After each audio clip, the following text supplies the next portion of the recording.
All righty then. Here we are, back again for a second try. Yay. Here we are. And let's see. Brittney, where are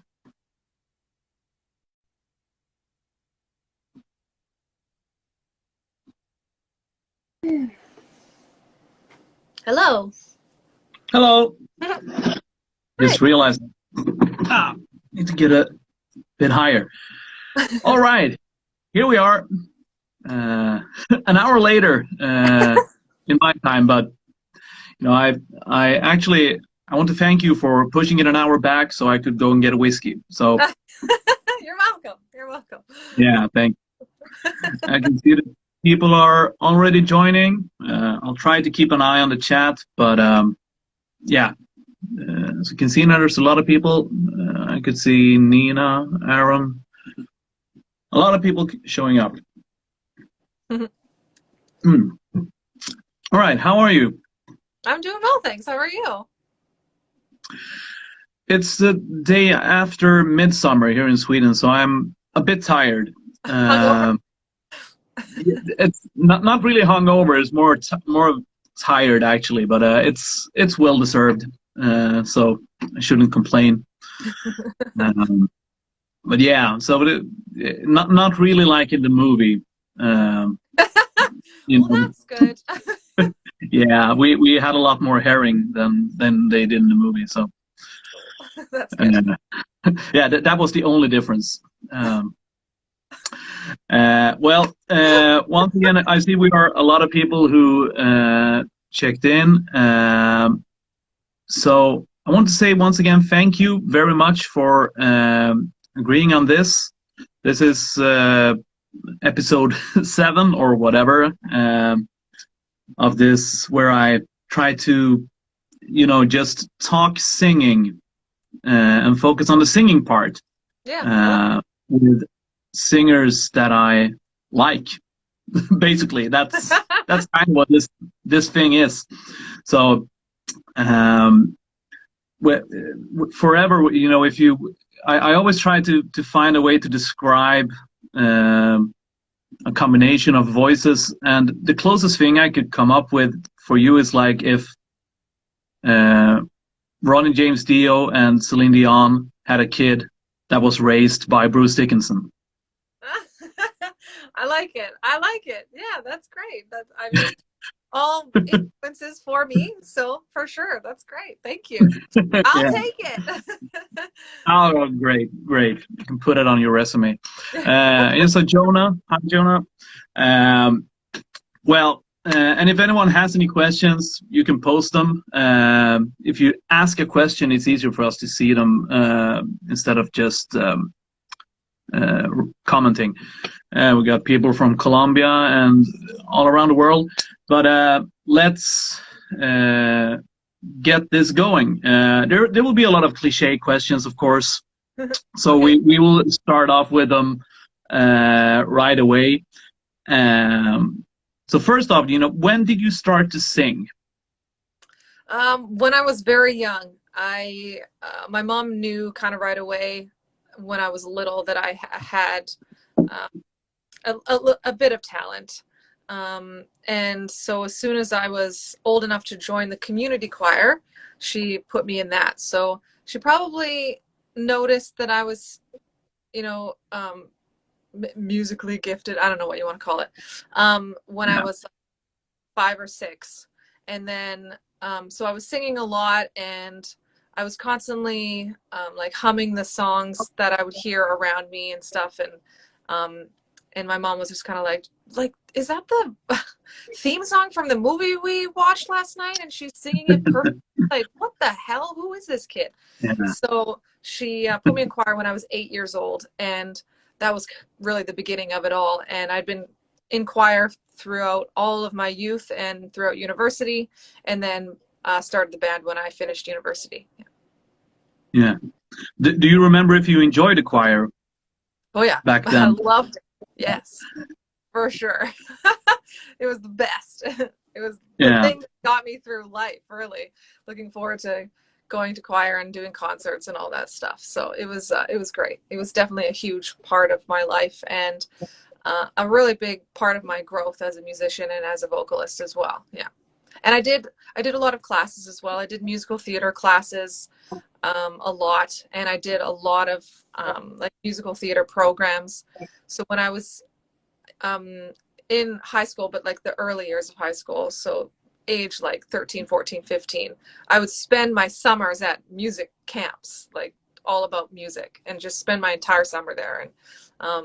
And then, you know, I got older and I was like, I don't want, I want to party with my friends now. So stop. Yeah. But yeah, no, for a long time, my whole life was about singing. Yeah, and it still is, I guess.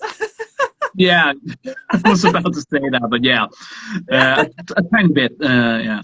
You know, the thing is because I hated a choir when I was a kid. Oh, really? But you know, still, I've also like I also make a living by using my voice, making weird noises. So, but you know, when I was like 7 or 8, I hated it. Uh, but for now, I tell like everyone who wants to start singing, say join whatever choir you have close by. You know, it's free.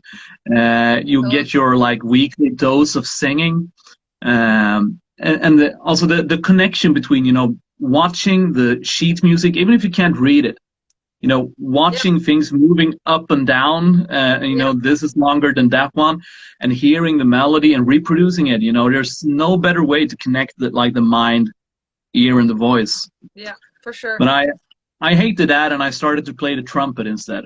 Uh, And look where that got you. yeah. Um, so, and the musical theater stuff, what was it like? Um, I don't really know the Canadian school system, but was it like you got to choose? You know, you could choose like soccer or musical theater, like it was something that you actively chose to do. Yeah, no, it wasn't in school. It was outside of All right, school. all Yeah, right, so yeah. I would do courses on like the weekends. So Thursday Mhm. night would be choir and Saturday would be like my musical theater classes. But I Yeah. definitely did take drama and choir in school as well. In high school, there was the jazz choir. And so I joined that in grade 8 and 9, but it conflicted with rugby. I was a rugby player as well. And Oh, yeah, so but yeah, I was doing so much music outside of school that I was kind of like, I don't need to do choir. I'll just stick to rugby for school. So then I dropped that and just focused on rugby in like during school. So but yeah, definitely everything was outside. There was no really good. I mean, our high school had an incredible music program, but it was all either band or the choir, which was after school hours. So like I said, I was yeah, unable to do that. So, but yeah, I was in like 2 choirs at one point, and it was just too much going on. So yeah, yeah, one thing had to go. yeah, yeah, Clara, and that's, you know, sorry, I just see this question. What's my favorite musical? Definitely Phantom of the Opera or Les Mis. Both of them are kind of even. But anyways, sorry. Keep going. I was just saying we have some questions. Some of them I will keep because they tie into some of the other questions that I have. And Jonah is asking questions about himself. What's my question? uh, I don't know. yeah, yeah. Me and Jonah were working together with another American songwriter for a, like, I don't know if it's a metal opera or whatever it's turning into, but Cool. I like it. yeah. That sounds good. Um, Kind of lost my train of thought, but yeah, the musical theater thing, is that, you know, is that kind of connected to your ambition for the, I don't want to call it a metal opera, but like the story you're telling with the Apex and Abyss albums. For sure. It's really where the whole persona of Brittney Slays came from, is this character who is so, you know how musical theater is, it's so big, and on stage is everything is just so grand and epic, and so that's kind of Yeah. who I become when I'm on stage. I am this other person, and musical theater definitely instilled that in me, this need to, you know, put on a show and to really connect with the audience and make it something super entertaining to watch. I'm not the kind of person that just stands there at the microphone and, you know, closes my eyes and feels the music, or, you know what I mean? Like, it's very important to me that at the front of the stage and that I'm looking at everyone and that I'm trying to convey the story or whatever it is that's going on in the music as best as I can. So that's, yeah, absolutely the musical theater side of me coming out right there. That's awesome. So it's like a dramatic storytelling. Yeah, kind of, yeah. It's And difficult to tell stories through music sometimes, because you know you have the constraint of music to, you know, you can't just stand there and do spoken word and get everything that no. you need out. So you got to figure out how to make it work. So it's challenging, but it's a lot of fun. Like, it's just, there's really nothing else like it. Yeah. But would you say that, like, for the different characters, like the immortal, the matriarch, and the grandson, or whatever, would you say that it's because you haven't chosen to make it like the metal opera like Avantasia or Arion or anything, where you take different singers to portray the different characters? You've taken almost of it on your own. You have some of the other guys from the band doing it, but did you ever have the idea of inviting other people for the different characters? I mean, maybe one day, but not for this. It was too. Mhm. I simplified it character wise specifically, so that it could be something that I could portray in at all times. And then whenever I needed kind of a back and forth thing going on, that's when I would use Grant or Andrew. And Yeah. you know, to be honest, I've just never been a huge fan of the millions of voices portraying a story, because I just find it gets too literal a lot. It gets to the point where you're literally, people are singing at you, and I'm like, not like actually, but they're just, it's become so much about getting the story across that I feel like it loses melody a lot of the times. It's like I said, it's really difficult to tell a story through music without having to give up a little bit of something. So I find that when you have these millions of voices, it's hard to get that catchy moment that sticks in your head at the end of the song, unless you have something like a recurring chorus or something like that where everyone's kind of on it, or, you know, that kind of thing. I just find, yeah, it's not, you know, there are some amazing ones out there, absolutely, that totally destroy, but I just feel like sometimes the music gets lost a little bit in the story. So it's not, yeah, it's not my favorite way of writing, but it definitely has its place for sure. And I think that it would be fun to try one day to see, you know, just how like how challenging it would be to write for so many different people and still make it cohesive. And I don't know. It's, yeah. But I kind of see it like you're you're the storyteller in the albums. Like, you know, if you like reading a bedtime story to a kid, you know, then you're portraying all the characters in the story. Yeah. Yeah. So like, I kind of see it the same way. Like you're portraying the matriarch or the immortal. So it's like it's Brittney telling the story, but we have all the characters, you know, round up. So you I mean, it's not like you're distorting your voice in any way for the different characters, but you know, there's correct me if I'm wrong, but I feel it's more like in the attitude, not as much in the sound. Definitely. The Would you say performance. that's your approach to the characters, more in attitude than because it's still Yes. Brittney singing? Yeah.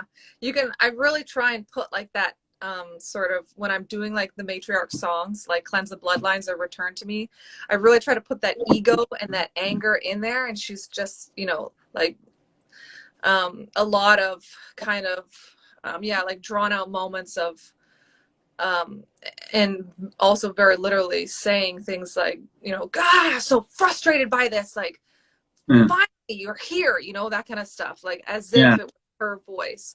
Whereas when I sing from the Immortals point of view, a lot of times it's more, I'm trying to come from a position of strength and yet self-reflection. And so, yeah, it's really about performance in the studio when it comes to telling the story by yourself.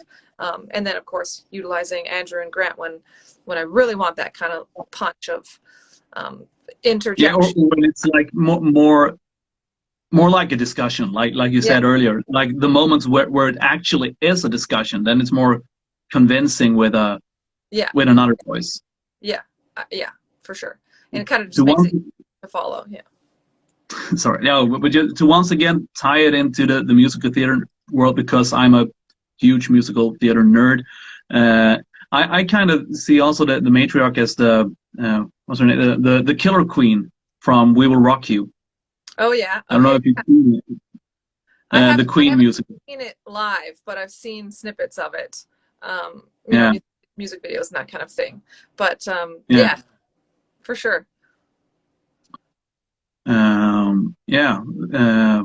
don't know where we started on this, and I don't know if we're finished, but let's just keep things going, because I find this really interesting, because I've also done a lot of musical theater stuff, and I teach musical theater now, and it's really interesting to have someone to, very convincingly with their voice telling a story like you do. So that I'm very impressed on both the albums, and of course I've been impressed by your singing earlier. But the storytelling part is something that kind of demands a musicality and a vision and another set of skills. Right. Yeah. And not every singer had that. Well, thank you. To put it nicely. I'm just gonna see. And it kind of ties into a guy called Jesus asks about the technical difference between your early singing style on Behold and your newer style. I don't know, I think that kind of ties into development, because you don't strike me as a singer who stands still in the development, and kind of in school and all the classes and stuff you've taken, you're kind of encouraged to continue the growth. So would you say it's conscious, or does it just happen now that things, I mean, you have, when did you start, like 2007? Yeah, the band started in 2007. Yeah, and I guess things are a bit more intense now. Yeah.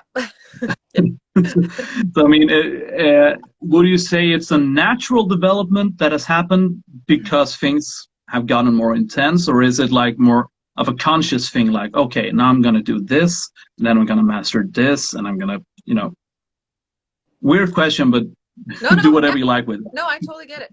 I just wanted to say, Morgan Paints, that's awesome. Super awesome. We'll see you in Vienna.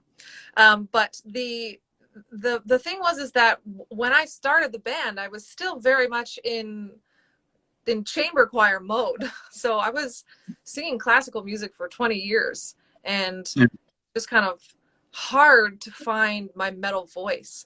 So that was a huge learning curve. And I was constantly on the lookout for other singers that would inspire me and that I could learn from and say, ooh, what's that he's doing? Like, oh, how do I do that? And singing along in the car for days on end until I nailed that technique and sounded just like, how they did it. And so singers like Jeff Tate and Rob Halford, and Ronnie James Dio, like just the way that he, he's got that tone that you can tell it's him from a mile away. So I really listened to a lot of, traditional metal at the beginning there to try and figure out how to transition my voice from what I had been doing to what I wanted to sound like. So those early years are definitely me trying to achieve that. And I really eventually found what I was looking for in Daniel Heyman from Lost Horizon. the second I heard that, I was like, that is it right there. I need to do that with my own kind of spin on it. So then that was me for months listening to those records back to back constantly. Like Highlander and Yes, exactly. yeah. Trying to figure out how to do what he does safely within my range, and figuring out how to do it without blowing my voice or things like that. So that was really kind of the biggest jump for me as well. But then the other thing that really aided in my development was just straight up confidence in the studio. That first record, Behold, it was my first time in a studio.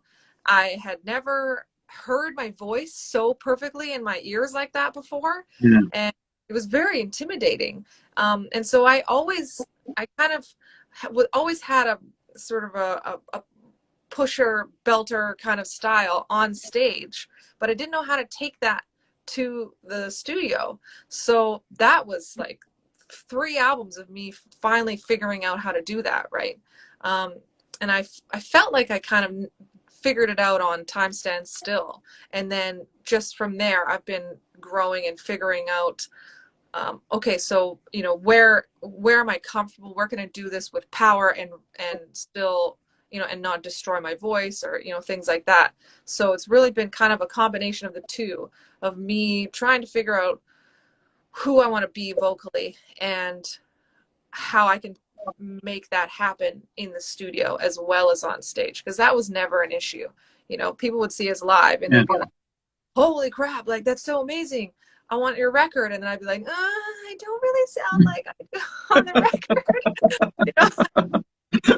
Usually for people it's the other way around. I know, right? Super weird. So I was really kind of like, I was super proud of the records, but I just knew that I wasn't where I needed to be yet. So that definitely was a challenge for sure. Yeah. But when you heard yourself like in the studio for the first time, do you remember your reaction? I think I was just kind of like, oh no. I was like, wow, like I have to, wow. And when we first recorded that, I don't know if you know about the de-esser, which is a plugin.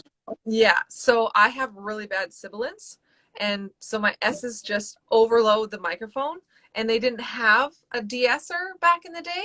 So I literally had to do all of my S's on Behold the Devastation as, so I had to focus on that the whole time.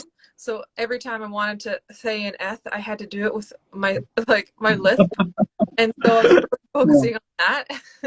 And then in Demons of the Astro Waste, the producer really didn't like using auto-tune at all, and not even like just to fix little things. So it was, I had to do every single take perfect, and that, focusing so hard on that, I lost a lot of the emotion, because it's sometimes you have a killer take and the performance is perfect, but you got like a note, one note out of it. And so if you can just go boop to that note, then that's a good take. But he didn't like doing that. So it was kind of like farts. And then I started, so I had that on my mind the whole time. And it's just kind of been, little things. And I think we all know what that can do to your mental health. Exactly. In a studio. I still think it's the worst part about recording for me is choosing takes. Mm-hmm. Because I usually do it like I prepare and I practice, and when I record I sing it like, if it's a verse I sing it like 4 times or something. Yeah. And then I sit here and I kind of take out the parts that that are wrong, like is singing the wrong word, or completely out of tune or wrong melody or whatever, and then probably combining these, like I have 2 good takes and then I choose one of them, but I so much dislike, because it kind of ties back to what you feel about when you hear yourself. Mm-hmm. And exactly. and back then or whatever, when you're younger, when you're new and you don't have a lot of studio experience, it can be quite frightening, I think. Still can be now, but I I guess you do too. You have a better sense of how it can sound. So you Yes. know, if one take isn't that bad, well, Yeah, you just move but on. Yeah. yeah, Whereas before, it was kind of like your confidence is shot because it's like, oh God, I sound horrible. Like this is not good. But then it's just kind of like, okay, nope, do it again. Like, do it again. yeah, Let's go. Let's go. Like, I don't have time for this. yeah. So it's very different. And, Yeah. and that's kind of in a way the I think the mentality of a choir or a musical theater group or whatever. Okay, it didn't work. Well, we don't want to hear like your life story about why it didn't work. We don't Yeah. have time for that. You know, okay, it didn't work. Let's try it again. If Yeah. it doesn't work like 4 times in a row, okay, then we need to zoom out and Yeah. talk about it. Yeah. But Yeah. you know, just repeating and trying and having a maybe try something new or whatever. But you know, you don't have to. It takes time. You know, if you have to cry in between every take, you know, it's going to take a long time to make an album. And time is money in the studio. Yeah, that's why I got my own studio Yeah. instead because yeah.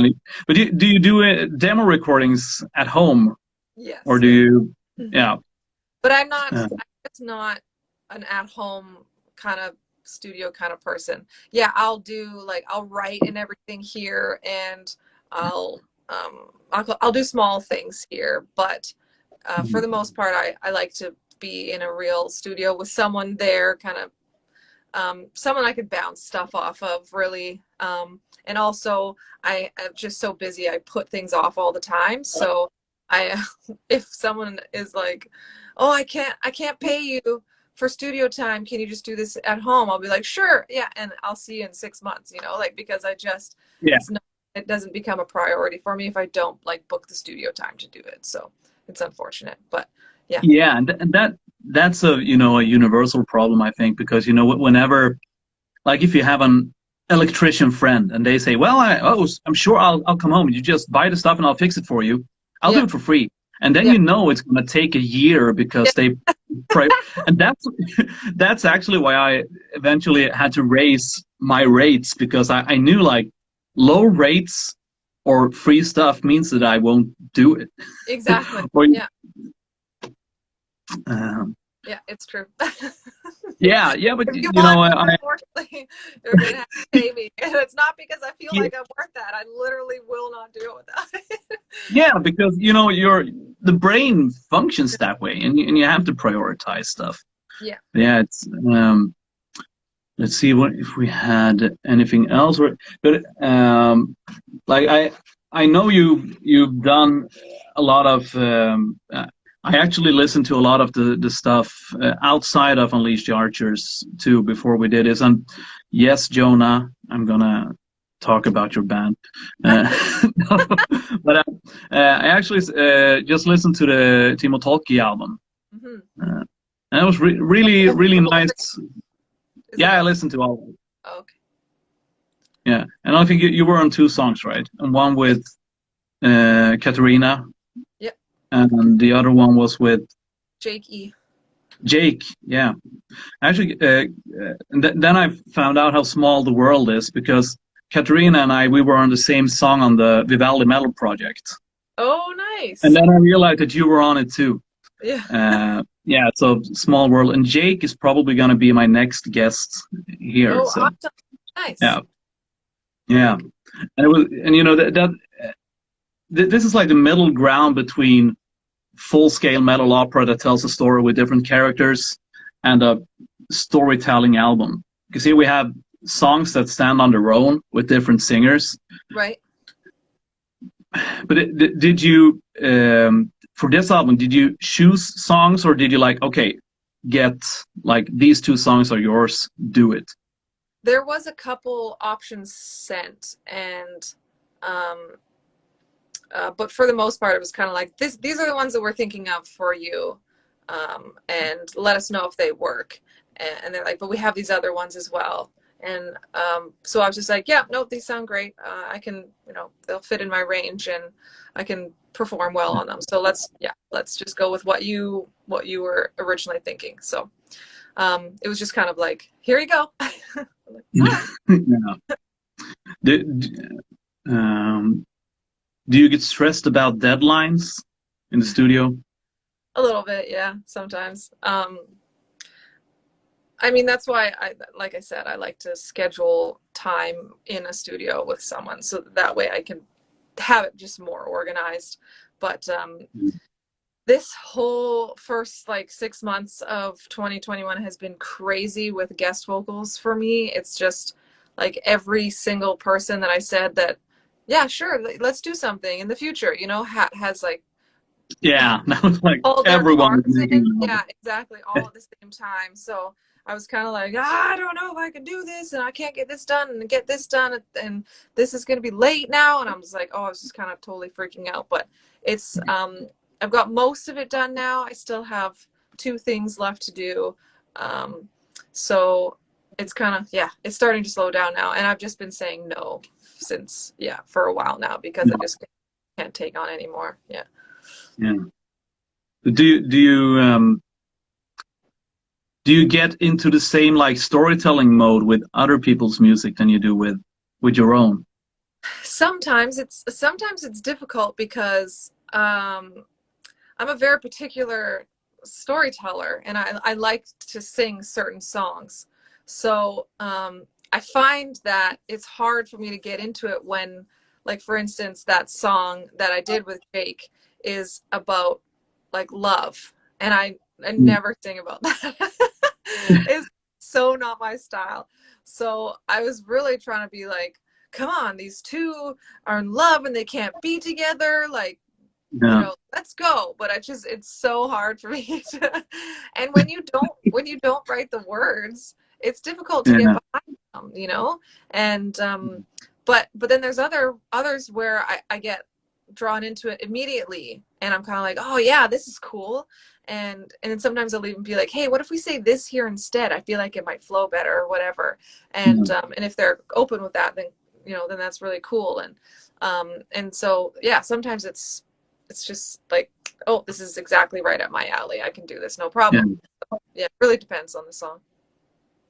yeah. And otherwise, you have to like challenge the high school musical theater Brittney. Yeah.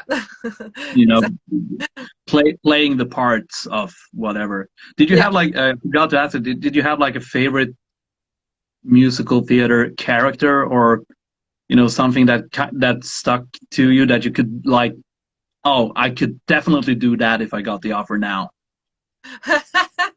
um, Not really, no. I mean, I've always just kind of loved musical theater in all, everything. There's never been someone that's really stood out to me and been like, I would love to play that role. Um, Yeah. maybe the prima donna in Phantom. I don't know. I kind of think that's hilarious. Yeah. To just overact that like crazy.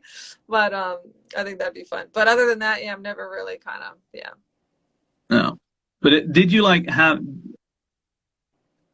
because I can remember like some kind of vocal existential crisis, where there were so much stuff to do that you Mhm. could do, but it's kind of hard to do it all.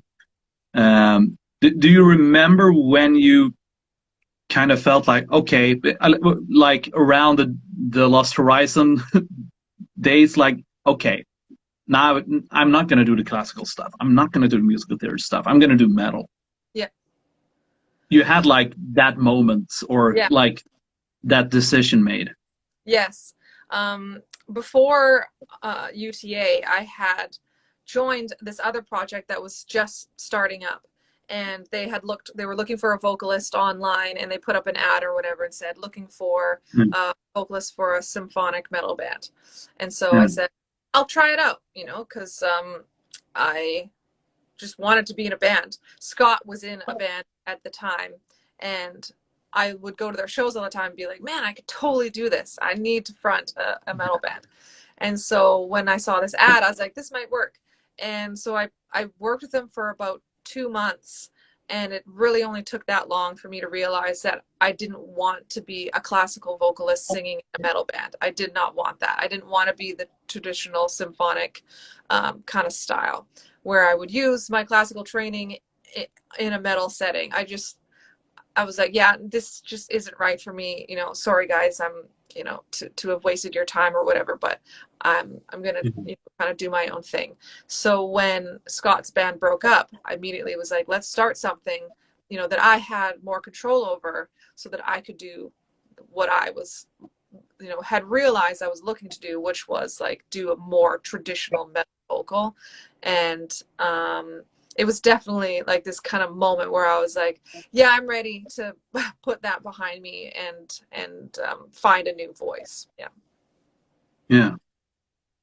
Is there anything about the musical theater stuff or the classical stuff that you miss more than anything else now? Or Yeah, I mean, oh man, just the power of Mendelssohn with bass behind you and soprano, like just destroying, because I was always in the alto section, mm, destroying over on the side there, and like the epicness of chamber music, for sure. I miss it a lot. I miss getting to blend and be that voice in amongst 100 other voices, and not have, you know, like struggle to not stand out. Like that's what choir was all about, right? You don't want to be that bell that kind of is heard above everything else. You want it to be this beautiful blend of voices. So I miss that a lot, for sure. And hopefully one day I'll be able to go back to it, maybe when I'm older and I don't tour anymore or something. I don't know. I'll join a local choir and get that feeling again. But yeah, I miss it, definitely. speaking about touring, you have a tour coming up. Yes, couple. If Yeah, they have. yeah. Yeah, kind of mostly thinking about the North American one where I don't remember the dates. I don't have it, but I just saw about it. So like you made one streamed show with a band, and it was also a bit longer than the set you usually do. Yeah, we did. Was that a challenge in any way, or was it just meh? It actually went really fast. We had been practicing for a long time before that, you know, getting in shape Yeah, and that thing to be able to do it. So it went really quickly. And it also kind of helped that we were so excited to play music and yeah, you know, super. And we did it purposely on stage as if, and filmed it as if everyone was in the audience watching us, you know, like a yeah. traditional show, Yes, yeah. so that we could have that feeling of being on stage and talking to everyone out there, and so that everyone watching could have that well reciprocated, even though it was really difficult to get that same kind of feeling when you're looking into a camera lens instead of people's Yeah. faces.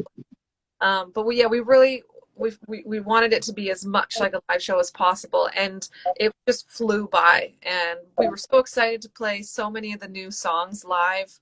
um, so those are just like a total dream. I don't even know how to explain it, but they just go by so fast because they're so much fun to play.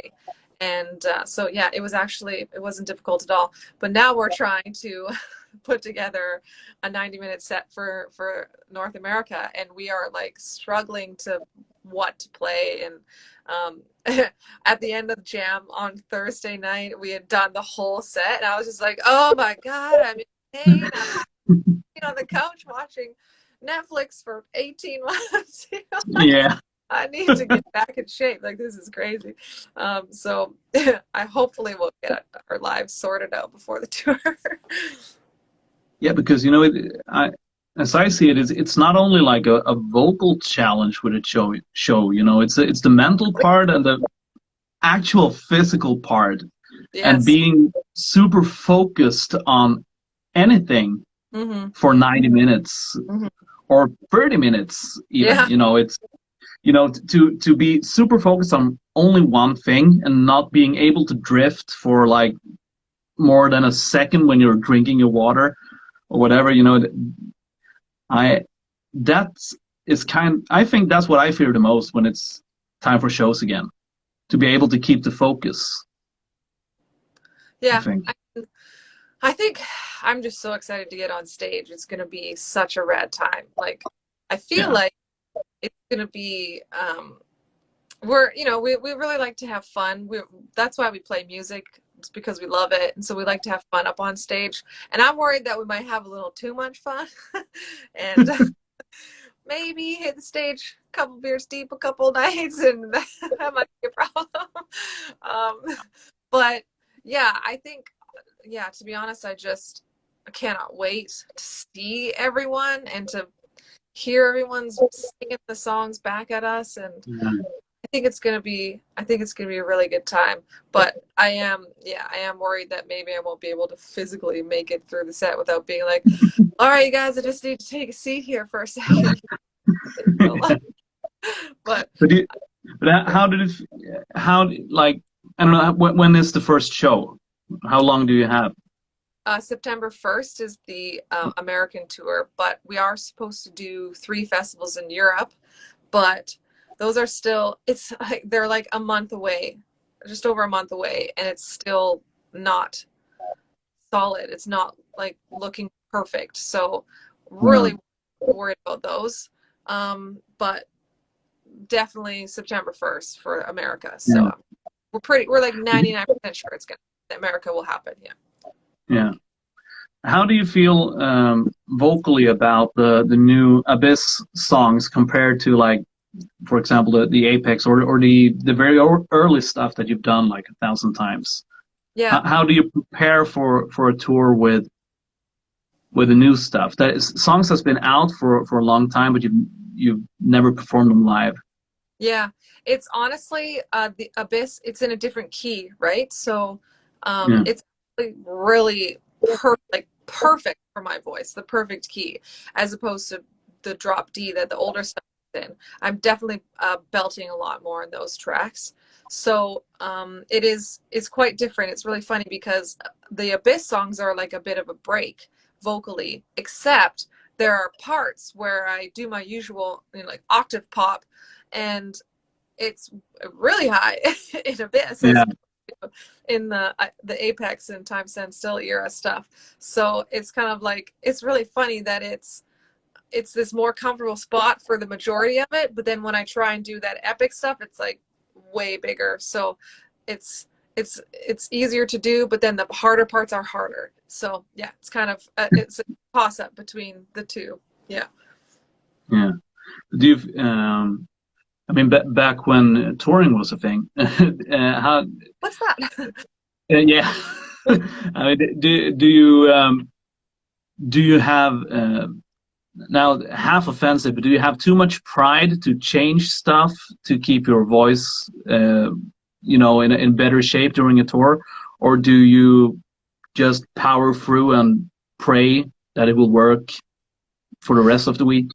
I just know exactly what I need to do because Abyss is the first time we've ever done a record in E standard. So it's Mm, kind of like uh I know exactly what I have to do to get ready for those other tracks because I've done it for so many years. So, yeah, like I know that I need like 6 weeks to get my diaphragm in perfect shape and to have my jaw and all my muscles here to be in belting shape.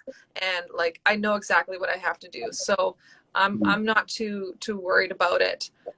In fact, I think it's going to be maybe even better because the set is going to be full of those kind of break moments for me. So when it gets to the belting parts, like the chorus of Apex or yeah, Awakening, pretty much the whole Awakening track is belting. So um, mm, my voice will be like ready to rock for those because I'll have gotten them to my voice to that point. Yeah.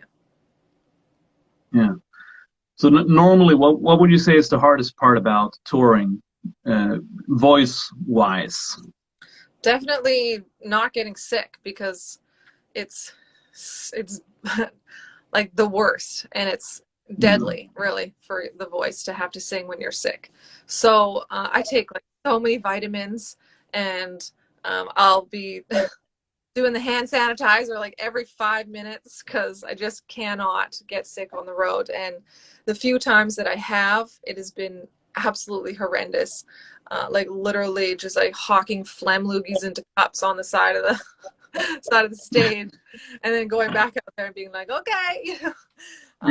Or one time it was like such a runny nose that I was between songs. I couldn't even really talk. I just had to like continually blow my nose. And so it was like singing, blow your nose, singing. Like it was just the worst.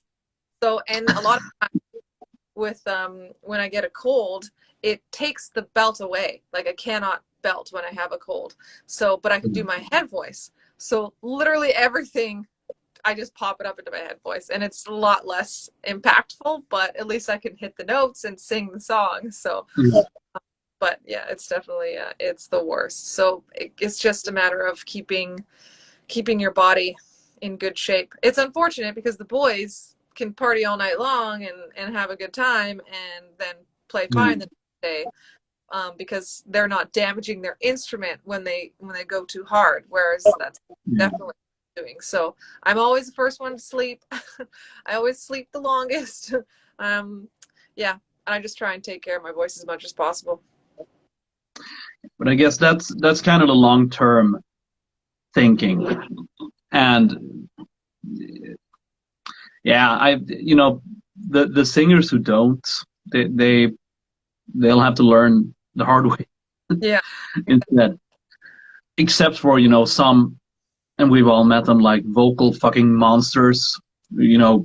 Smoke all day long, drink, party, never sleep, go up and perform, perfectly all the time.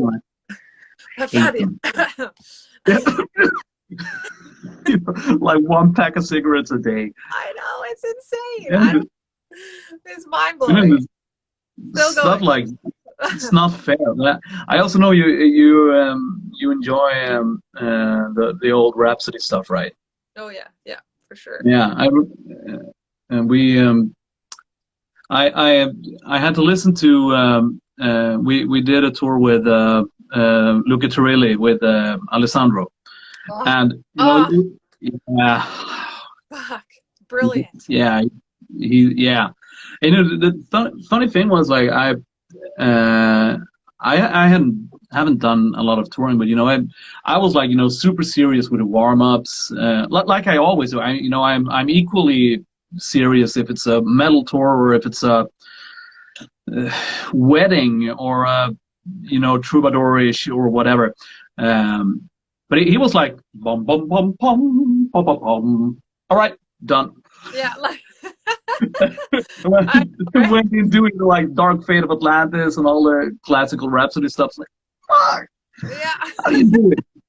I know when they came through Vancouver, we opened for them, and I had never heard him with Luca Turilli, so I had never heard his voice before, and he started singing, and then I think I just stood there all night like this. Just watching him, like, oh my god, he's perfect. Like, it was just incredible, fucking flawless, and with zero effort. And afterwards I talked to him, I was just like, well, who are you? Like, it was incredible, like phenomenal vocalist. For me, this was like the first time with a bigger band, when you kind of realize that you're shifting up from lightweight to heavyweight boxing or whatever. It's like, okay, this is the level you're supposed to be at. Yeah. And I remember after a couple of nights I've asked him, because I realized that he didn't have like bad days or good days or whatever. He was equally great every night, and I asked him about it, and he was like, well, they pay me the same every night, so I sing the same every night. That's not an answer. No. Tell us how you do. Yeah. Incredible. Yeah, he's a great singer, and he is one of those. When you hear a lot of singers, I can hear great singers and think they're great, but they're like, for the last 10 years there are just like a couple who stand out. Yeah. or that you remember, like, oh God, what is this? I want to hear more. Yeah. Um, and he's definitely one of those, and especially being able to see him that way many nights in a row, Oh, knowing that it's not just a one-off thing. Like, yeah. oh God, Yeah. Must have learned so much. I just can't even imagine what it'd be like. I would literally just be watching like all of his placement and like how he's yeah, working and like everything. I'd have binoculars on his face the whole yeah. time. But actually that's like a part of the personality of once again going back to the choir stuff, listening to someone and reproducing. And I'm pretty sure you can do the same thing. Whenever you hear someone sing, Yeah. you you can sense it. Oh yeah, for Like, sure. or the same thing, like someone hitting their toe on something, you can you Oh, feel it. yeah, exactly. Yeah. Um, It's the worst so when it's the sorry. worst when I hear a vocalist and I'm like, oh wow, they're great. But ooh, that's gonna be really hard to pull off every night on tour. Like you're really Yeah, you're really kind of pushing there, or like the placement isn't quite where it should be, and I just want to like reach through and be like, hey, maybe try this, and like they'll learn after day 10 on tour when they're like, I can't do this, but it's just it's so like when you can hear it and you're just kind of like, oh, I wish I could tell you, just yeah, back a little bit or whatever, but yeah. yeah. and that kind of, because I'm pretty sure back in like 70s or 80s or whatever, if you visited like a random Judas Priest show, probably there were some stuff that were a bit off, or Mm-hmm. or the old Iron Maiden stuff or whatever.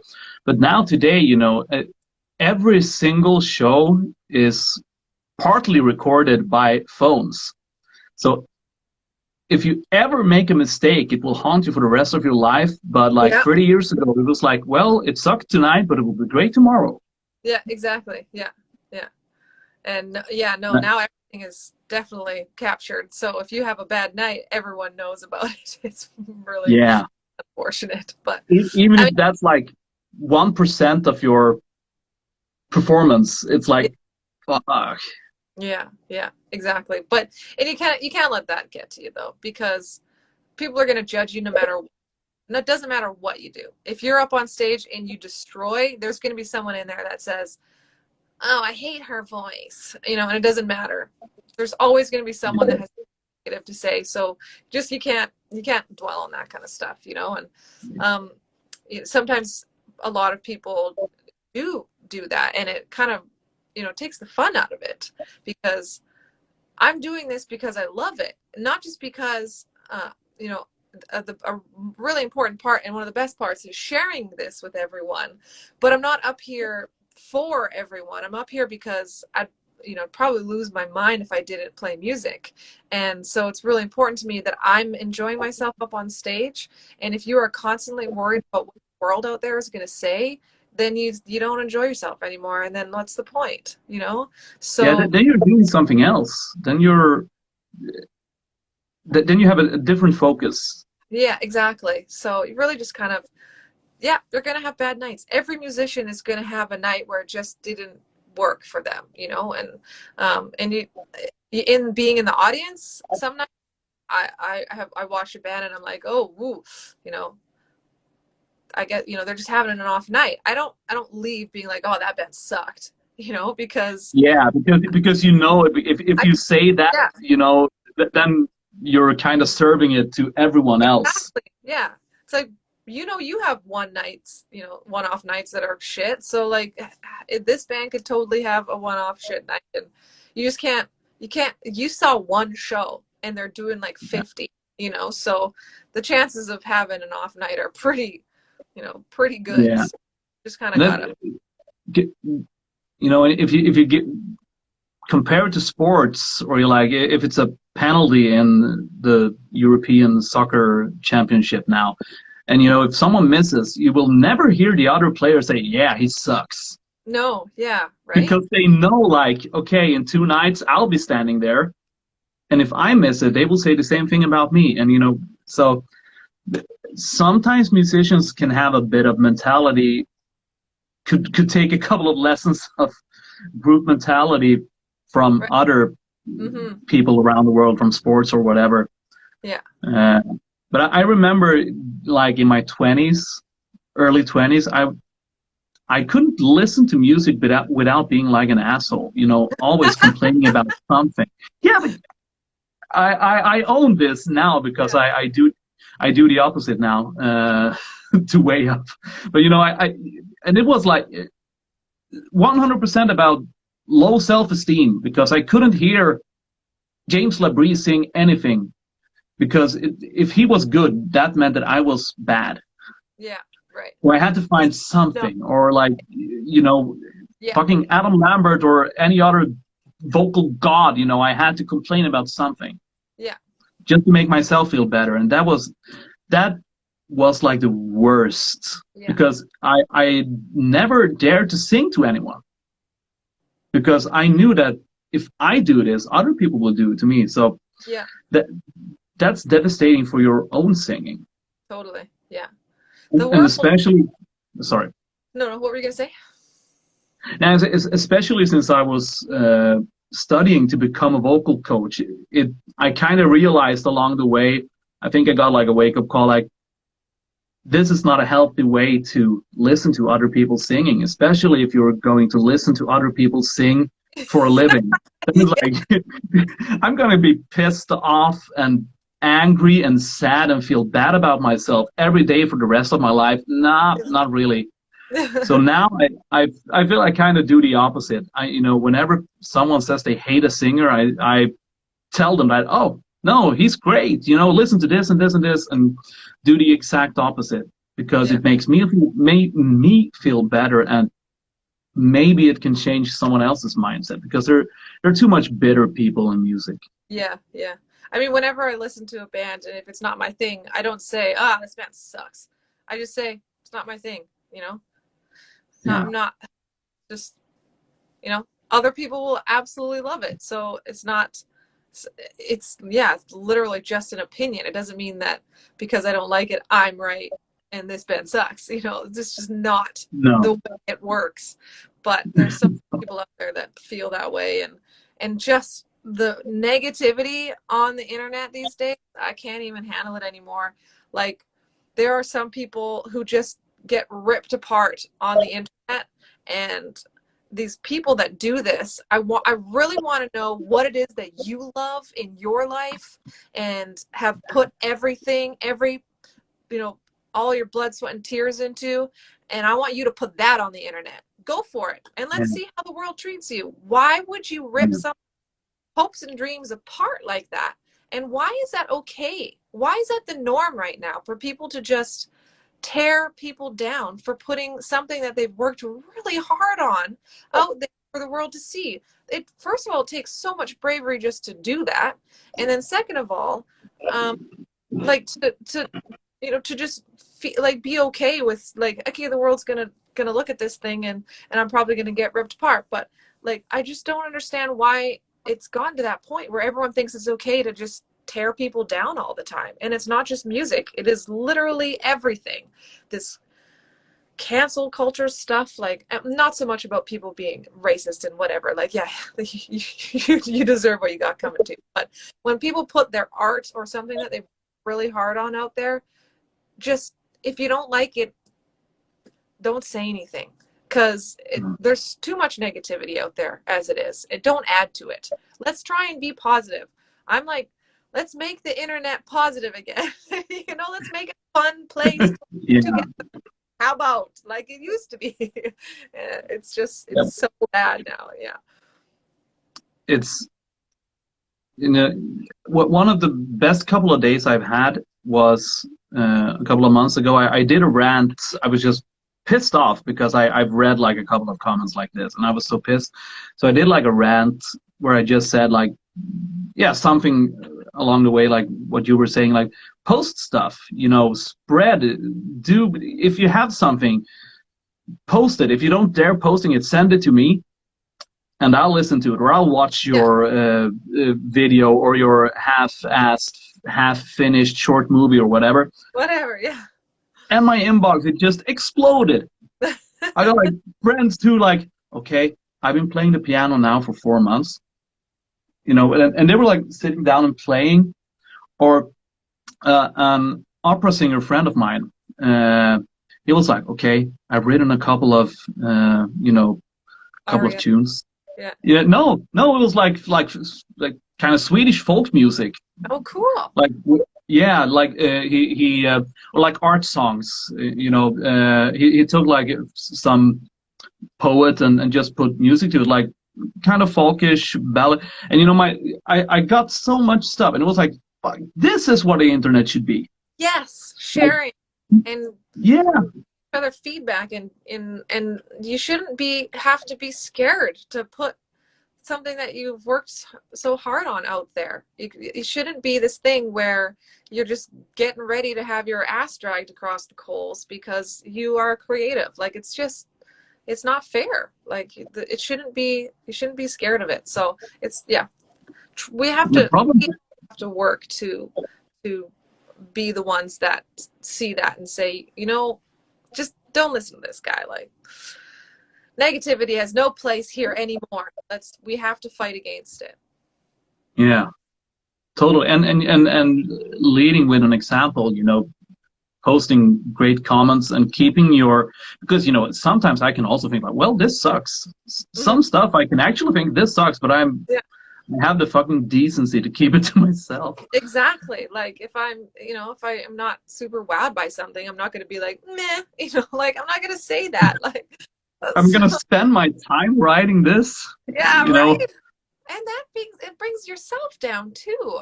When you pass negativity on to other people, it sticks with you, and like, and it says more about you than about the people you're commenting on.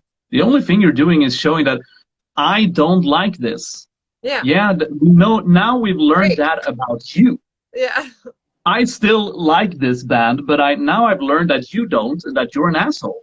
Yeah. Yeah. That's what I learned from having this conversation with you, not exactly. you. No, yeah.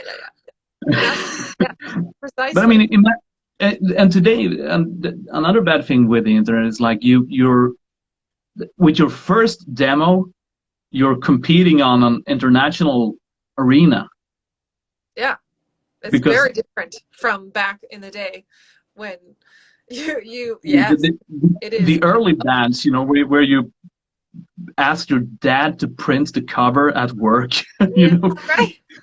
The CDRs and writing like a spindle of CDRs and handing it out to your friends. It was like, and you switch with them. Like, you didn't compare to the bands you went to see, but now you're like, if you're posting anything on YouTube now, the suggestions part on the side, people will see your band half good, and then you will have all the good bands like one click away. Yeah. So as a singer, I guess it's pretty hard to be new. Yeah, for sure. It's really funny because sometimes when I see new bands and they are incredible, I'll be like, whoa, like, whose first video looks like this? But then you dig and it's like they were in 50 other bands before they came here. So it's kind of like, that's probably what you want to do, is figure it out, find your sound, perfect what it is that you do, and then put it out there. Because unless you're totally fine with getting your whole life ripped apart by naysayers and people, you just gotta have tough skin. That's really all there is to it. Yeah. I've had a mantra that I say to myself before I get on stage every time since the very beginning, which is, I'm going to get up there and I'm going to do what I do. And if people don't like it, well, they can go fuck themselves, basically, is what I say. I just like, this is what I love to do and what I'm good at, and I'm going to do that. And if people out there don't like it, it's not my problem. It's not something that I need to worry about. So it's really helped to just kind of continually say that to myself, to have the tough skin that you need in this industry, so that when people say, I love this song until the chick started singing. You can just be like, yeah, whatever, but you know, that's, yeah, you know. Yeah, yeah. But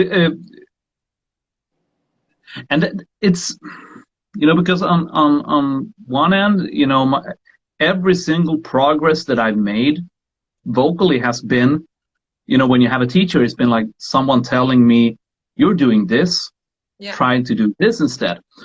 And then you get like a mental, like a mindset of listening to people and adjusting.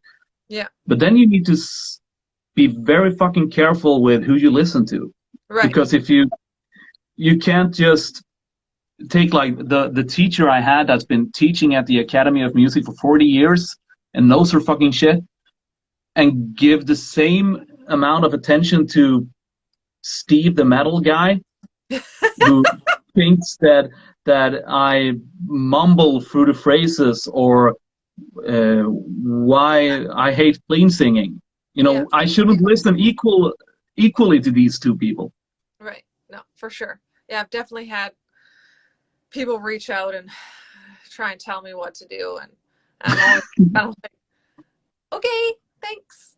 You know. Thank you. The people I like the most is, you know, whenever I still like to flex about stuff I do. So because I like to post stuff, and you know, but if I made a recording with someone, or if I appeared on an album or whatever, the ones that I like most are the ones that I could have done that. Okay, go do it. Yeah, I sort of, yeah, I bet you can. Yeah. That I'm starting to, because first I was like, what do you want me to say? That I can't really respond to this because you're so response to yes. And I was like, am I missing something, like in the English language? Is there some, you know, or whatever? I don't know what to say. But now I just started to comment like, I bet you could. Cool. Yeah, cool. I'm gonna say it next time. You know, but I could have done that. That's my favorite, I think. But thinking about vocals and your own vocals, what do you like most about your own voice? Oh, I don't know. I guess the range that I have is pretty good. So normally, if there's something that I want to do, most of the time I can do it. So it's cool for me to be able to not have to worry about limitations a lot of times when it comes to that. It's because, yeah, like we'll be working on harmonies and Jacob will say like, can you do that one an octave higher? And I'll be like, yes, you know, and I'll try, sure. And most of the time I can do it. I mean, sometimes I'm just like, oh no. Yeah, that's not gonna fit into the mix very well. Yeah. And he's like, no, you can do it. I'll just put it in real quiet, you know, like, and so most of the time I can make it work. So that's nice that there isn't that, because sometimes I worked with other people and said, oh, you know what, this is really cool, like why don't we do it higher? And then when they can't get there, I'm always like, oh right, like it's all about, you know, your range and working on extending that. So I was like, okay, well, let's leave that and let's work on, you know, expanding it, because you always can. You're born with what you can do, but you can grow it, and over time you can make it better. So I'm never like, and then it turns into musicality. Mm-hmm. Because like if you don't have the musical mind to imagine the pitches and the melody or the harmony or whatever, there's no fucking way that you can sing it. Yeah. And that kind of bugs me with some students who think that it's all a mechanical part. And I say, you know, you need to practice yes, it's a technical thing to sing, but it's also a musical thing because you need to have the musicality. Um, Right. but back to your range, and the thing I like about your singing is that you have the I'm gonna see how I'm gonna put it in English, but you have the ability to throughout your pretty big range, you keep this you can keep the same sound. Right. You have a consistency in sound. It's not like you have the lower voice and the mid voice and the higher voice or whatever. It's a consistency in sound, and that and it can also be very well heard, I think, in the backing vocals, especially the both the highs and the very lows. That you have the same, what do you say, timbre, Yeah. the same sound quality throughout the range, and that I think also ties into musicality and the musical mind and having a full voice. I tend to call that a full voice, where you can keep the same sound throughout the entire range. Yeah. And it's not Because, easy. You know, sometimes you really gotta, I like my mouth distorts super weird in order to keep that sound consistent at certain points, right? So a lot of times, like some people will point out that like sometimes it looks like I'm singing out of the side of my mouth when I hit certain notes or whatever. And it's like it's totally true because in order to keep that sound and the power, it just feels right to have it placed at this certain point, and that you just have to learn really how to yeah, do that and how to like what your mouth can do, all the things, like always experiment and play around with your mouth and don't be afraid to look weird, because if you want to sound great sometimes you're going to look like an idiot, but like who cares, like it's look not. at the drummers; they look like fucking idiots all the time. So Yeah. you know. But Exactly. I get, yeah. So we're allowed to do it too. Yes, But I, exactly, for sure. I'm pretty sure that when you do the stupid singing faces, I'm pretty sure that you don't do it deliberately. No, But I yeah. think that you have this thing like singers do, like I talked about, the connection between the mind, the ear, and the voice. Like you hear something in here, and then your body just knows how to reproduce it. And also, like you said earlier, like you know what you can do, and you most of the time you can do it. Hmm. So that connection between mind and body, and in this case voice, I think that's what makes you able to keep the sound, Yeah. I guess. A really important part about why like I always work really hard before tour to get my body into really great shape, is because sometimes, yeah, if you're having a bad night or whatever, you can kind of get into your head about it. And it's like, okay, well, 3 tracks from now, I've got that note that I need to hit. And oh my God, am I going to hit it? Like, I don't know. Like, I'm having an off night. But if your body is in perfect shape and form and knows exactly what it needs to do, it just kind of does it for you. And even though you may be psychologically, feeling unsure Right. about it, your body Yeah. is like, I'm ready to do this, and it does it for you basically. So yeah, there's totally that point where it's like muscle memory almost, and you don't even have to think about it because your body is just like, yep, done this a million times, ready to go, so. There's a Swedish voice, what do you call it? Acoustic professor. He's not really like he's not a singing teacher. He's like a doctor, but he made a study about. He wanted to see if singers had better ears than other people. Oh yeah. So that was like the thesis of, do they hear better than others? And no, we don't, like on a general. But Right.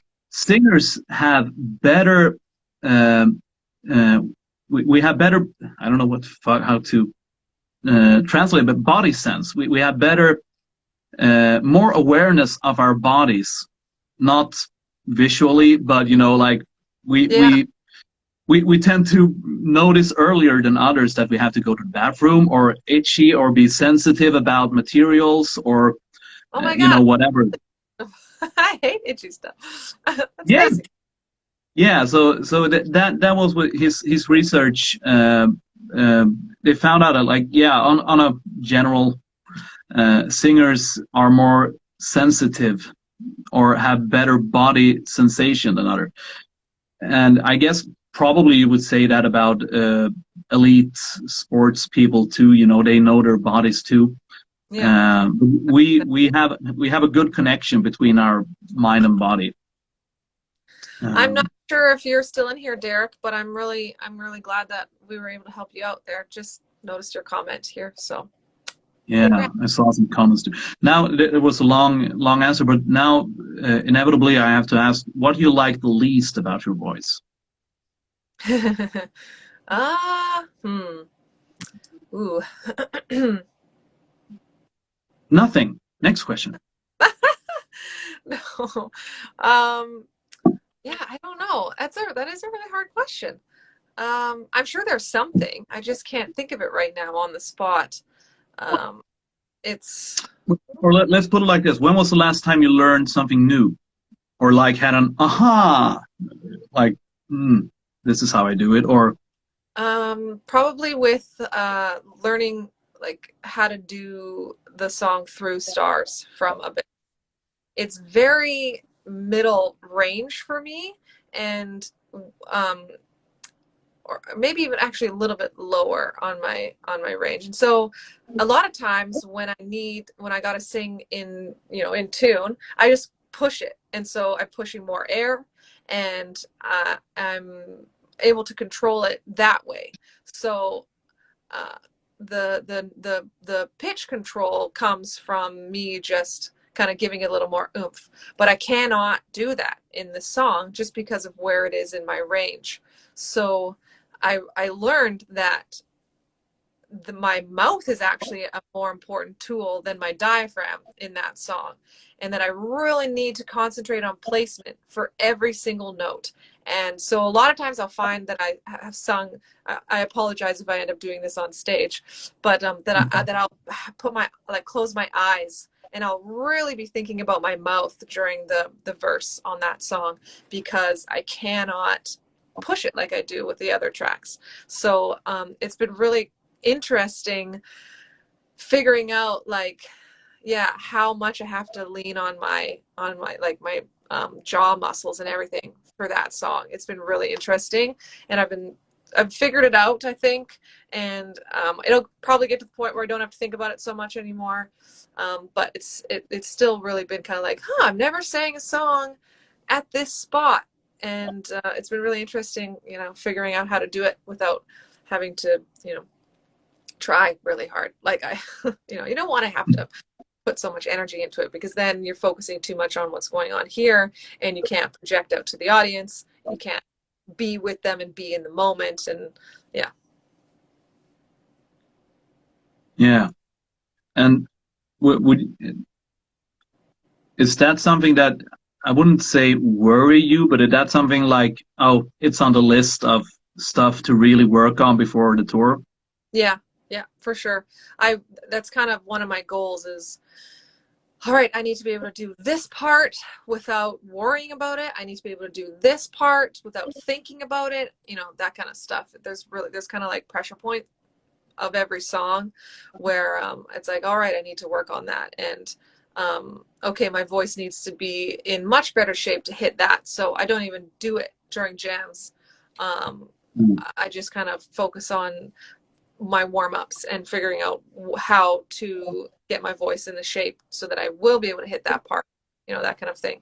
So it's kind of definitely there. And then there's sometimes where I'll like, my mind tends to wander during songs that don't challenge me at all. Yeah. So I'll like finish singing. I'll be like, oh, the song's done. I'm like, did I do? All right. How are you doing? Yeah, exactly. Like, wait a minute. Was I present for that? Like, just have to make sure that I don't do that on stage, because I've Yeah. definitely there's this one song that we've done for years, General of the Dark Army, and on the last tour that we did that song, there was actually one point where I kind of woke up in the middle of the song and was like, whoa, like, have I been performing? Like, where was I? It's kind of like, I know this song so well that I wasn't even thinking about it. Like, I'm pretty sure I was thinking about what we were going to have to eat after the show, but I was still Yeah. singing. Like, it was hilarious. Like it's pretty scary when you actually wake up. Yeah. Like, Yeah. did I do it earlier too, Yeah. but I just didn't notice, or will it happen again in the next song, or Yeah. because? Where am I? But not only physically, where am I? Like, where are we in the set? In the song. Because Yeah. for my first tour, I always thought that, people who said that you wake up and you don't know where you are. Yeah. I thought that was like, you're fucking stupid. Yeah. But I quickly realized that it's a thing. Oh yes, for sure. Not knowing where you are. Yeah, Because exactly. because it sounds so fucking stupid when you hear someone not knowing what country you are in. But Yes, I know. It's so funny. Sometimes I'll be but yeah. like, I'll have to look at like the set, the stage times or whatever beforehand. I'm like, okay, right, we're in Switzerland. I was like, okay, what's the name of the city? I'm like, right, okay, so Barcelona. yeah, exactly. Exactly. Like, okay, like when I go out there, I can't say, how's it going, and then say the wrong city. Like you just No. gotta know. Yeah. That's pretty funny. Sorry, Yeah. there's a question here from Blessed Be Apothecary, asking if I'm an alto or a mezzo.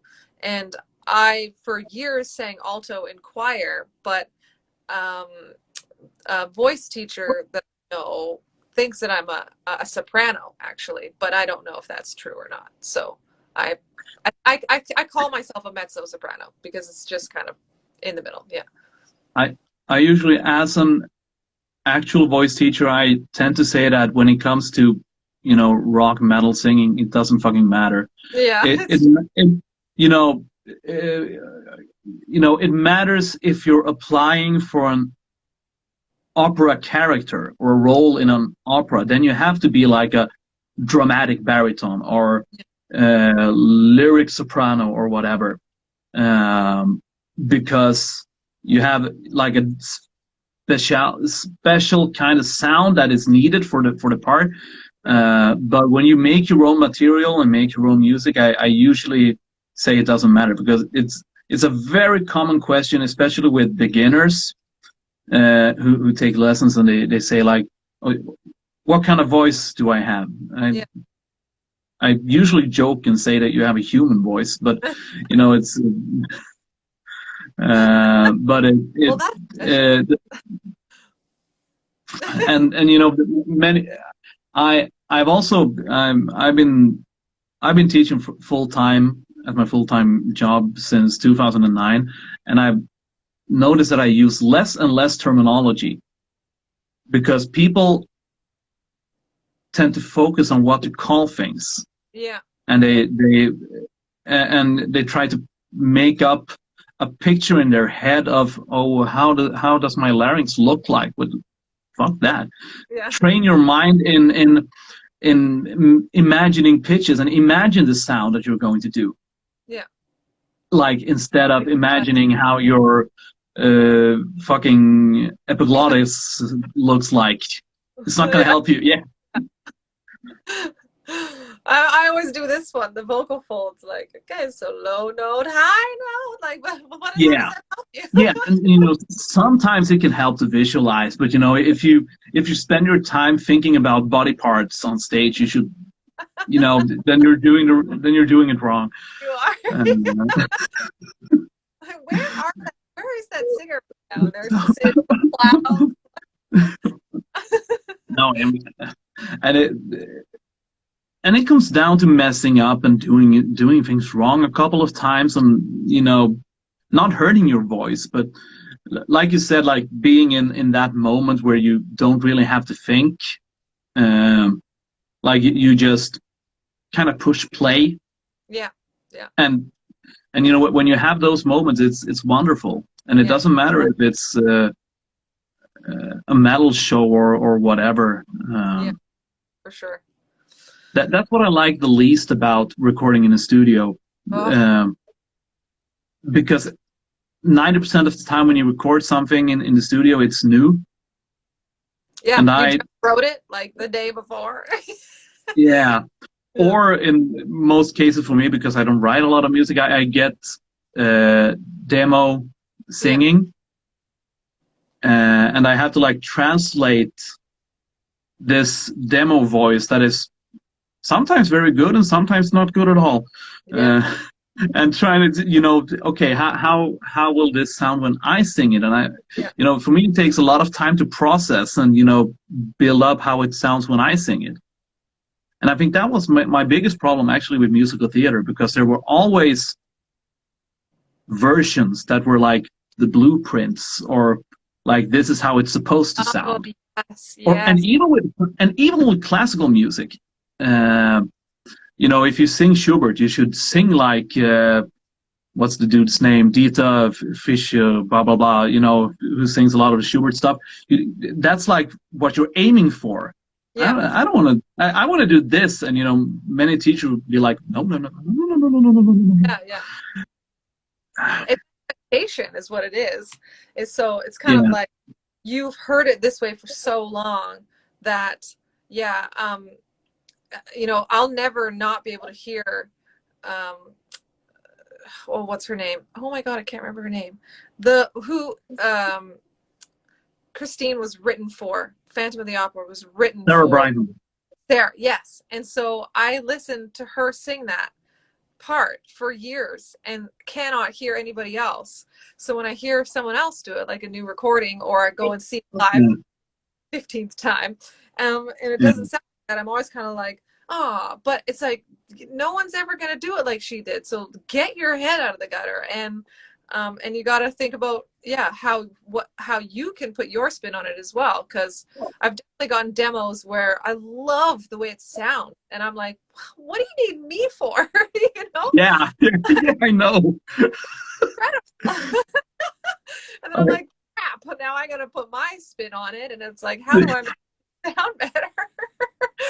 I have one album. I think it's coming out this year or next, and they had one guy sing the whole song, and but they say like, yeah, dub the chorus and do the second verse. And I said, fuck, he's a phenomenal singer. I don't want to do it. He will be pissed when he hears it. He will be like, what the fuck? I spent time doing that.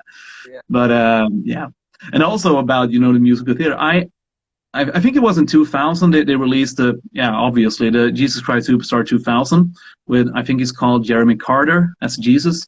It Oh, was set in some kind of semi-present day, oh, and that was the first Jesus Christ Superstar I saw, and I saw it like 1,000 times. I recorded it, and was when I watched it, I was like rewinding, watching again. yeah. So when I eventually heard the '70s version, I was like, nah. Right? And yet, in everyone else's mind, this is like the definitive. Yeah, exactly. Yeah, because I had the perfect version Yeah, in my mind. I had his version. yeah, So and when I heard it, and even when I heard Ian Gillian, it was like, yeah, it's good, but it's not as good as, because I had an emotional connection to it. So and I think that's also a reason why you should never discard singers or music, because for someone it's really important. yeah, exactly. Yeah, it's hard to do that sometimes. You hear a cover song or whatever, and you just like, but you kind of got to take it, got to try and step away from what you remember, what you recall, and give it that moment for it to be its own thing, and give it, and kind of let it have its own context, which is very, very difficult.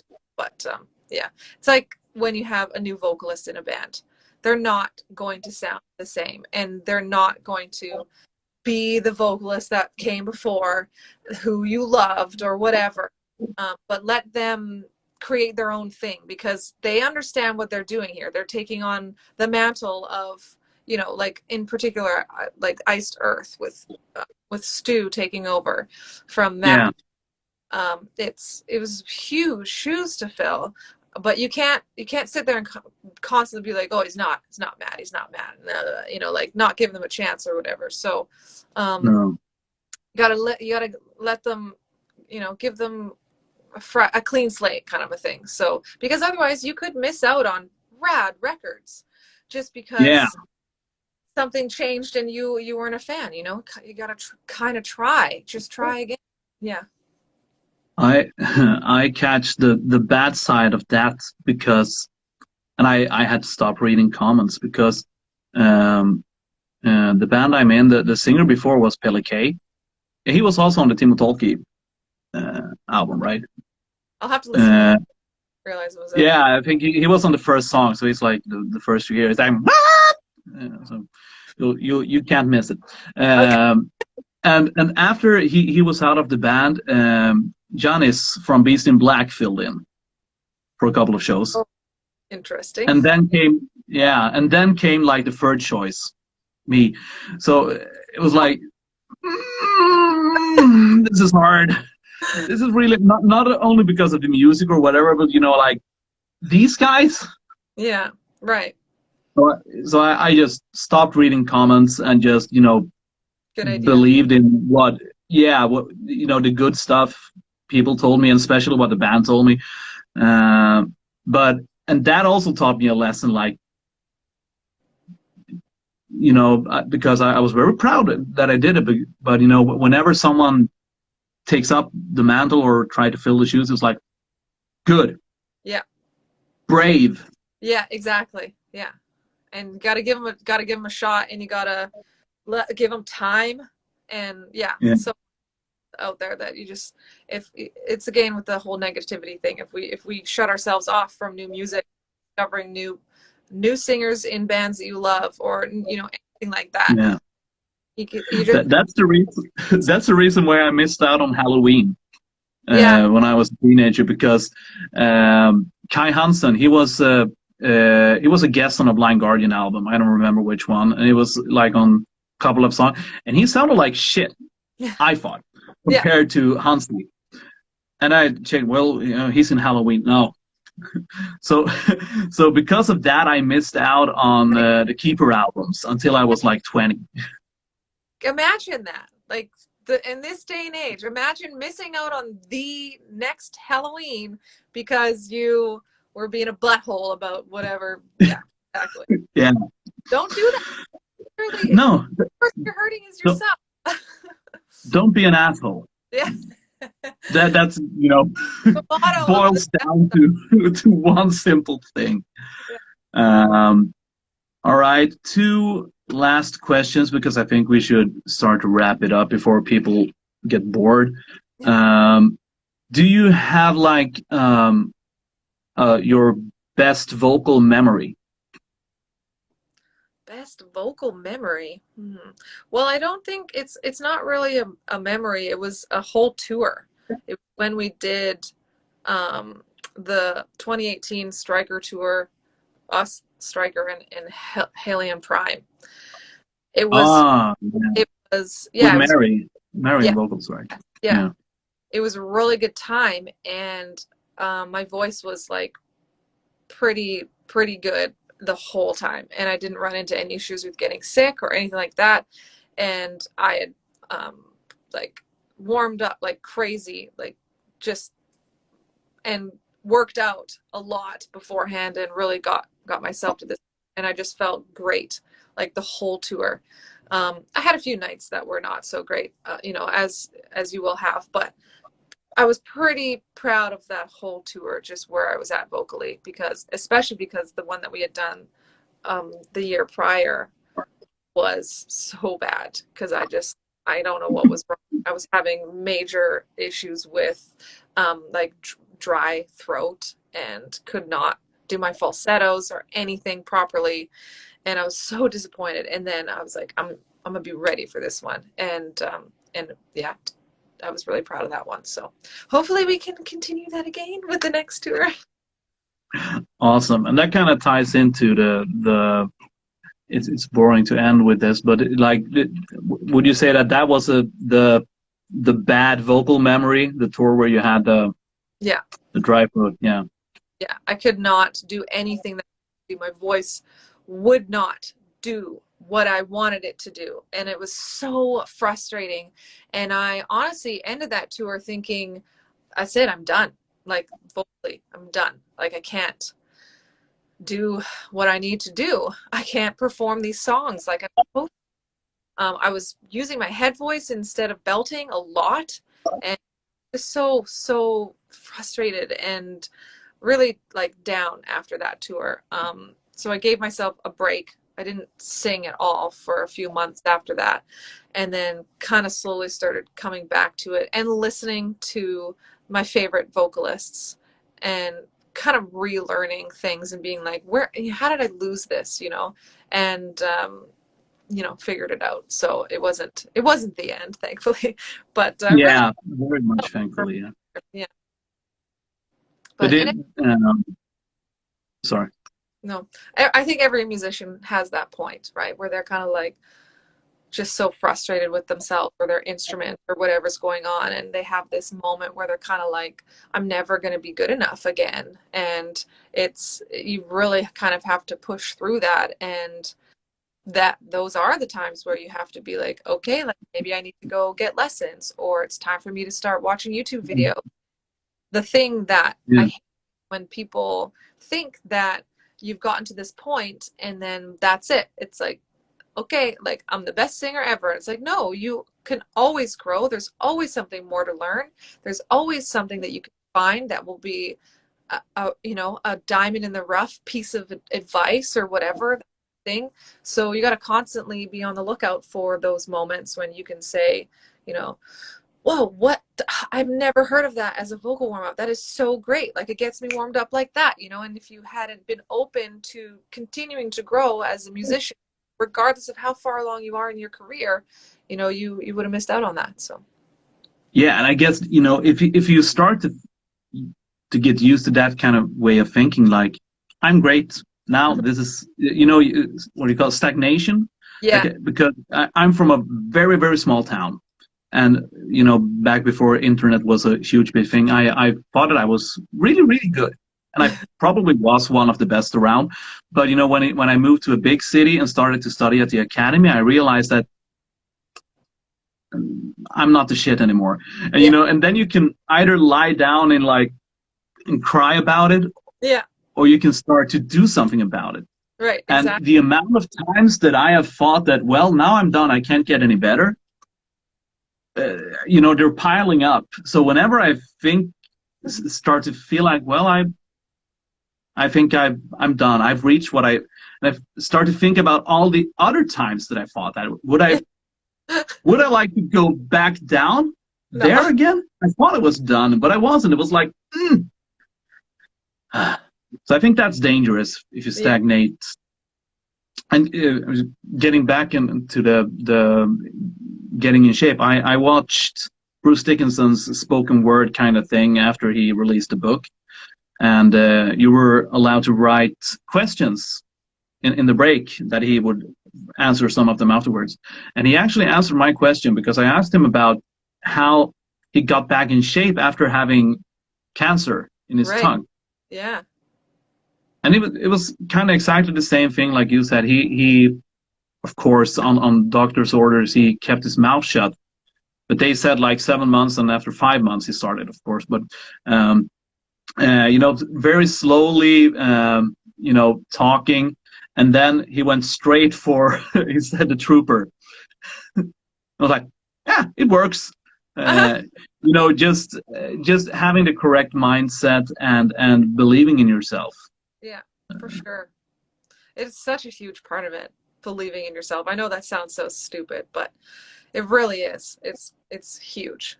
And when you lose that, you really got to struggle to find it again because it's important, especially like I've already mentioned in this environment in internet these days. So yeah, that's really awesome. I love that he answered your question like that. That's so cool. Yeah. My biggest advice is always that you should, and I know if any of my students are watching, they will recognize that, always be your own favorite singer. Mm-hmm. Like hearing your own voice in your mind. If you're singing, you shouldn't hear Bruce Dickinson or Tarja or whatever. You should hear your own voice and hear the best version of your voice in your mind. That I love that. That's great.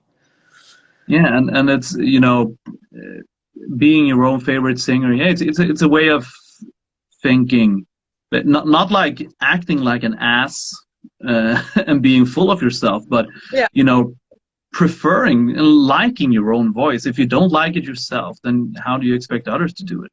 right. Exactly. Yeah. I do just want to, Robert, your comment here. They're getting better. They're a little bit more of a black metal kitten now than they were before, but still not anywhere near. Ah, the growling. Yeah. uh, Hi, Mark. I actually had a harsh vocals lesson like a week ago. Oh, nice. Yeah, we did a trade off with a student of mine who does a lot of it. So I Cool. gave her a lesson and she gave me a lesson in front of people watching. And that was, scary. Yeah, for sure. It's hard. But that, yeah, very hard and very scary. But it's like one of those things. Like, okay, I'm gonna do it because if I don't, I'm a fucking coward and I don't deserve the air that I'm breathing. It's one of those Right. kind of challenges. I need to do this. I need to sound like a stupid ass in front of people. Yeah. Because if I can't do it, how would I expect my students to do it in front of me? So, Right. but yeah, scary. How'd you do? Um, yeah. Well, I think we're gonna see if we're wrapping things up. But for anyone who is in here, I'm gonna post this on Instagram and other places eventually.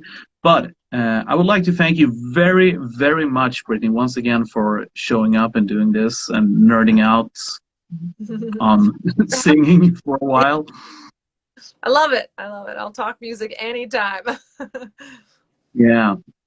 And it's very, very, I think it's very nice to hear people who spend a lot of time singing talking about it, because most of the time when I read interviews, it's like, yeah, you might touch and dip your toes into the topic of singing, but um, for the people who are interested, I think this is something that I missed myself. So I was like, why don't anyone talk about it? So that's why I'm very happy that you wanted to join and give your thoughts and opinions on this. Yeah, I was happy to be here for sure. Yeah, so I guess that's it.